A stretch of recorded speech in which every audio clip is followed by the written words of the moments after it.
Hey guys, and welcome back to another YouTube video. In this video I'll be going through the community series game between Collingwood and Richmond, going through who went well, the roles, and sort of how the game played out, as we had some players that played 3/4, some guys that came on in the second half and in the third quarter, and also some guys that I'm sure are going to be overreacted upon, and then people are going to forget that this isn't obviously the real deal.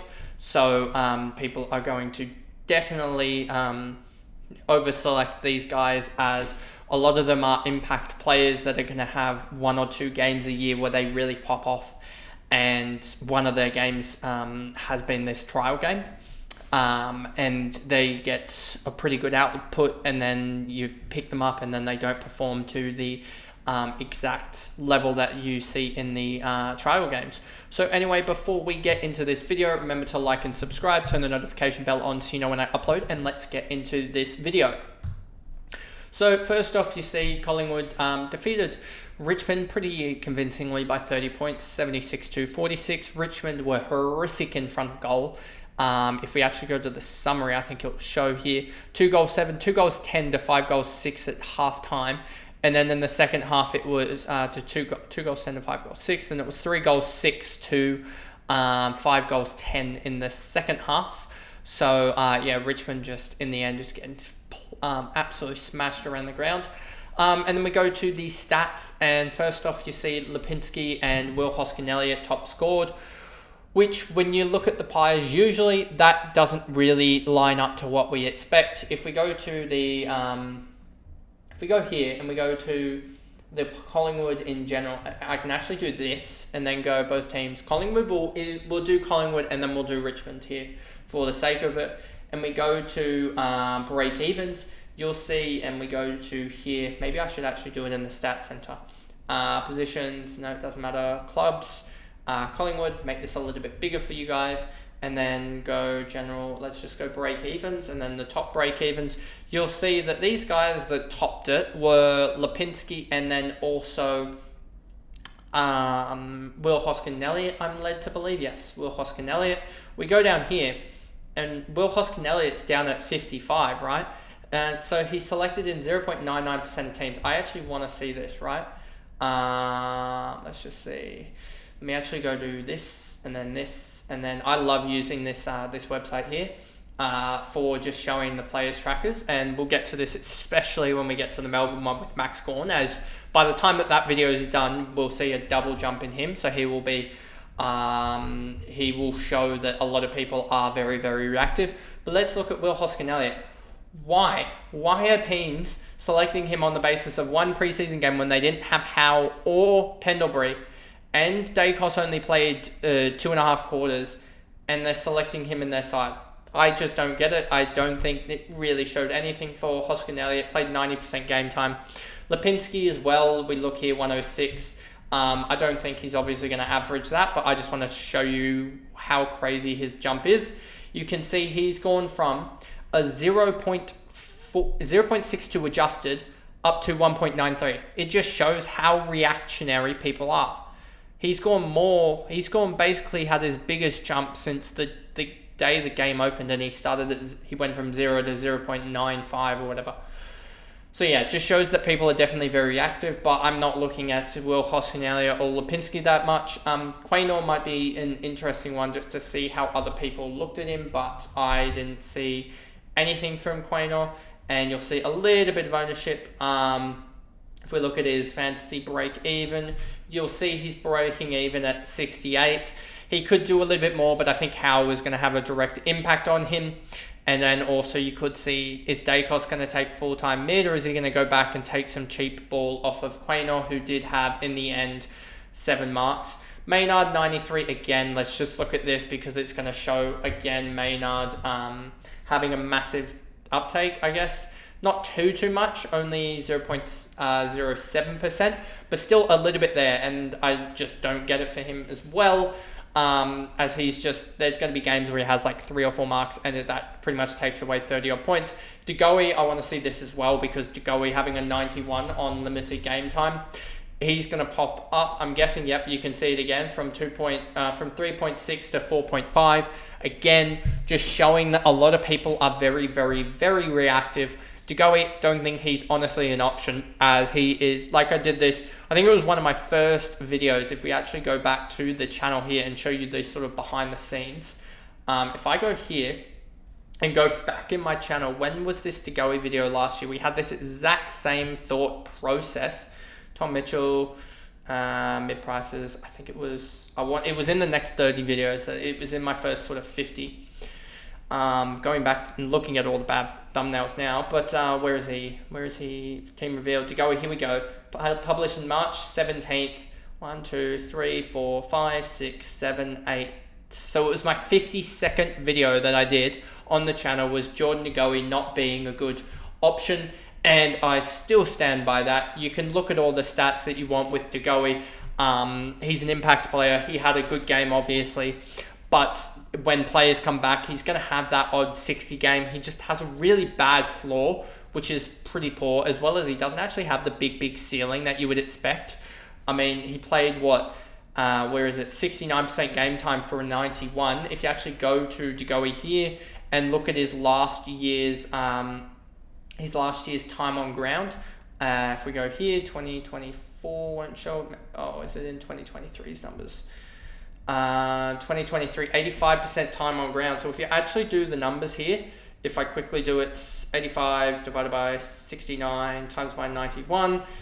Even if he plays a full game there, Degoe, he played really well. He gets a 112. So that is plus 25, but he's not going to get a 112 each week. And if you're going for a guy with 87, I'm pretty sure that's about 3 or 4 short of 3 or 4 above Nick Martin. Even though, and he's got the early buy as well. His worthwhile thing is probably going to be around that 102, 103, I would expect. If you took him with like a 60 score or something like that from the bye week. And there's just more valuable guys in Grundy, Jordan, Adams, etc. That have the bye that same week. So I wouldn't be jumping on him anyway. And I don't really like that. I think the performance was good, but in the end, I don't think he's going to do terribly much. Josh Dacos had 64% time on ground, 85. He's just a winger, and wingers are so inconsistent. Yes, he gets a lot of the ball, but wingers are just too inconsistent. Noble, 82. I just don't know his place in the side with Jeremy Howe. Markov started on fire to the point that I texted him, mate, what is this Nick Dacos trend? When it was Markov that was doing all of it. And I want to just see, does Markov take off because of that? He probably did, even though he shouldn't really. Yeah, you can see 1.5 up to 1.83. He shouldn't really be taking off. Cox, 82. Nick Dacos, 75. The role was there, but it's more of a, he's going to do well in Supercoach, but also, and especially we need to watch now with the Swans, is Robbie Fox's up forward. He's probably going to play on Coleman, so could there be a tagging role? Could that emulate into the Swans potentially tagging Dacos in round 1 they play? So watch that space. But Nick Dacos just has too many, I think, tags in the first couple of weeks. And even if you look at that performance there with 1 goal, 21-12, he just, it was, I think, a 112 that he actually got out to when you look at the time on ground or whatever with his natural base of 85%. So I'm just waiting for him to get through all of the tags of, there's potentially a George Hewitt tag, there's the Willem Drew tag, there's the Finn McGuinness tag, there's a potential Robbie Fox or Rowbottom or Heaney from the Swans. There's just so many guys that could run with him, just slowing him down a little bit, that I'm waiting for him to get that run that that the Pies do have eventually. If we look at the fixtures here, that you can see here that he sort of gets this run here between 9 and 18 where you don't really expect him to really get tagged, and I think that is sort of the open run that we want from Nick Dacos, as we'll want him eventually, but I think we want him when he's at his almost lowest, which I think will just be before that that West Coast game. Schultz did all right, but not really fancy relevant. More side bottom. Deem was an interesting one, 200k, just with some discussions with Pies guys. It'll be interesting to see who gets that. It looks like third tall, I want to say, or second tall. He's in a conversation with Billy Frampton and other guys, etc. So it'll be interesting to see who they go with. But 200k, if he gets round 0 and gets like a 60 score at 200k, you can just slide him onto the bench there instead of all these other 200k guys, and then go with that, as he could easily put up 40, 50 per game from the bench, and then just easily get up to sort of that 300, 310 guy, type of guy before around round 5 or so, and then just trade him out there. But there is the worry with 200k that he survives like 1 or 2 games and then is out at like 240k, and what do you do then? Darcy Cameron, Myercheck, Crisp is just doesn't really have a fancy friendly role, same as Tom Mitchell.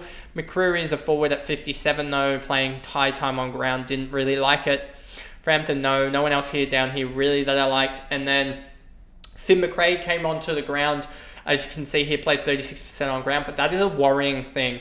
And something that's actually going around in the Swans group chat is that don't worry about the lineups, they're progressively wrong, and I actually tend to disagree with that. There are definitely things that you can take out of games, such as players being on bench, and such as McRae not coming on until roughly the 10-15 minutes into the third.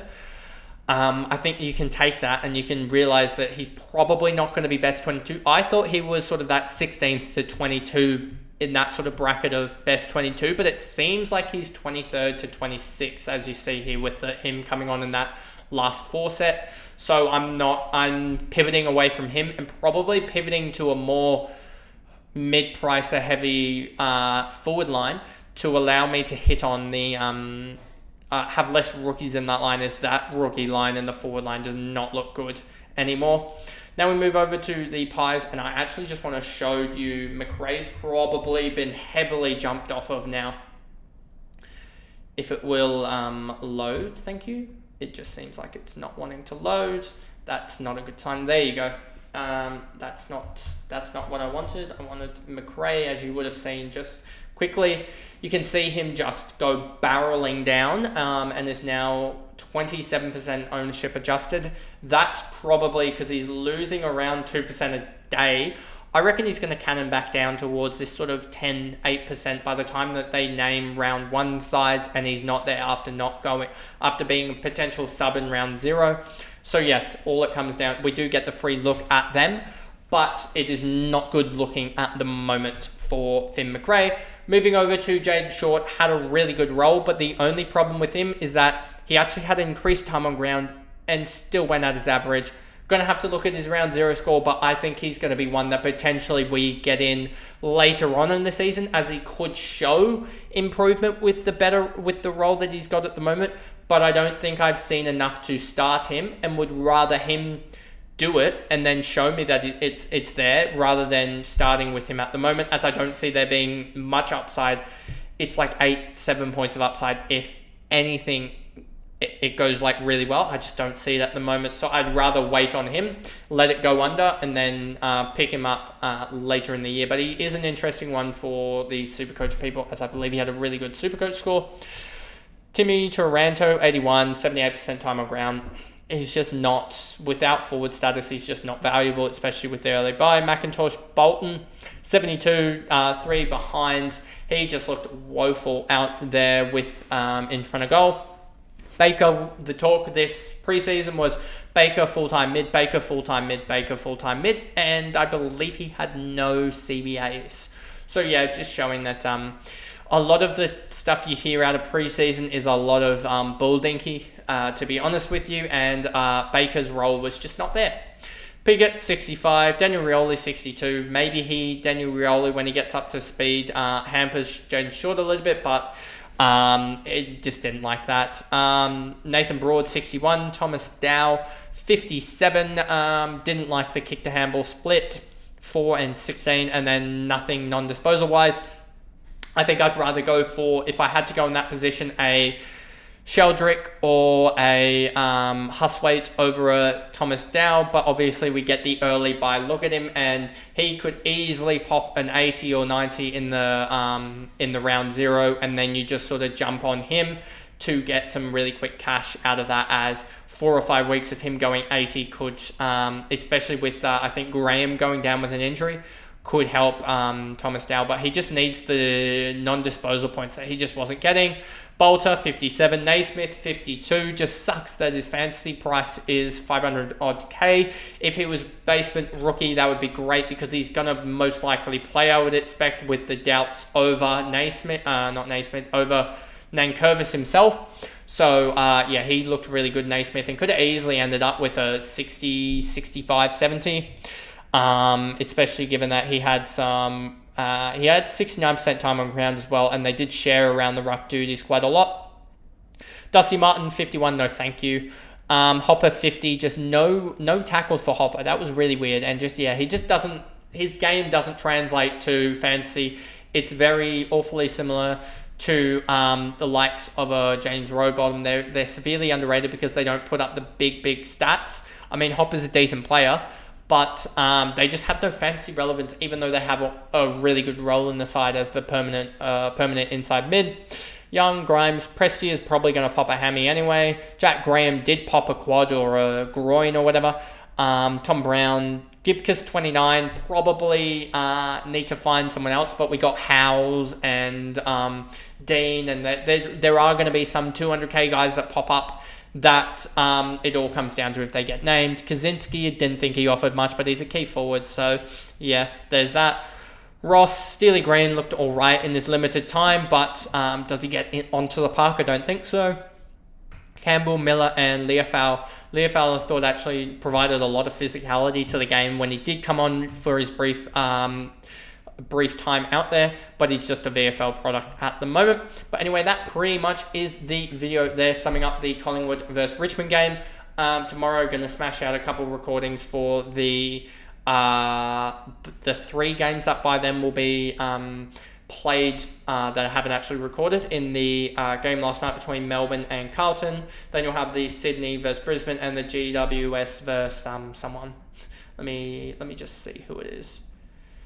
The GWS versus Gold Coast game, and then Friday we have 2 games, so those will be recorded probably on Sunday, as I'll probably stagger it to give you guys a game review on the Saturday, and then so those will be recorded on the Sunday alongside the Saturday games as well. And those will come out over the course of the next little bit, probably log jammed 3. I'll probably go back to 3 each day and to try and get it out of the way, as I do have other recordings to do and upload with predictions and stuff like that, heading into round 0 starting in a little bit. But anyway, that is the video and sort of the plan for the next little week or so, and I'll see you guys in the next video, which will be the Carlton versus Melbourne preseason review game. Thanks guys, goodbye.